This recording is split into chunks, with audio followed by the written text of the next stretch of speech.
le café du rétablissement, ça a été une découverte dans son concept pour moi, mais pour l'association donc Patients en réseau.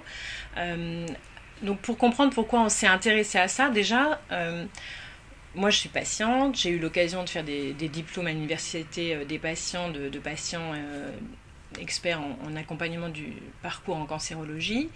Et sur notre premier réseau social, mon réseau cancer du sein, on a pu observer depuis 2014 finalement le grand désarroi des patientes une fois qu'elles ont terminé leur traitement. Et il y a d'ailleurs pas mal de personnes qui arrivent sur notre réseau à ce moment-là, qui ont besoin finalement d'échanger sur ce décalage de ressenti entre finalement les traitements sont finis et comment je fais.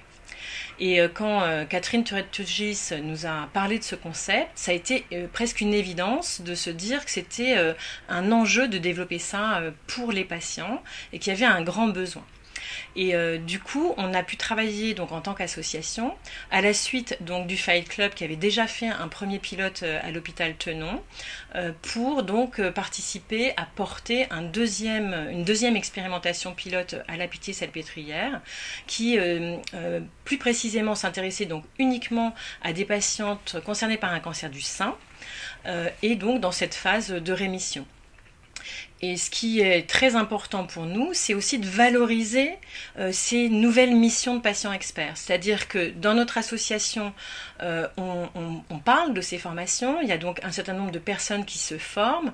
Et l'idée, c'est que ce soit des patients formés qui vont s'intéresser particulièrement au rétablissement, qui vont être formés en plus, donc dans une formation action actuellement. C'est-à-dire que sur le terrain, on pourrait dire, la patiente experte va développer ses compétences de counseling et participer comme ça à co-animer ces ateliers du rétablissement. Donc c'est vraiment une période très intéressante, complètement charnière. À ce jour, on est avec l'équipe donc de l'Université des patients, de Comment dire qui forme, avec l'hôpital de la Pitié-Salpêtrière et puis avec nos soutiens. Et on va réfléchir à comment on peut construire les choses dans l'avenir. Et dans l'avenir, probablement, les associations auront une place particulière encore à développer. Pourquoi ? Parce qu'on va pouvoir peut-être aider à essaimer la proposition, parce qu'on est convaincu du besoin, donc essaimer la proposition. Peut-être proposer aussi d'autres formes, c'est-à-dire que ça peut être à l'hôpital, peut-être pourquoi pas hors hôpital, à voir. Donc ça, c'est l'avenir de ces projets.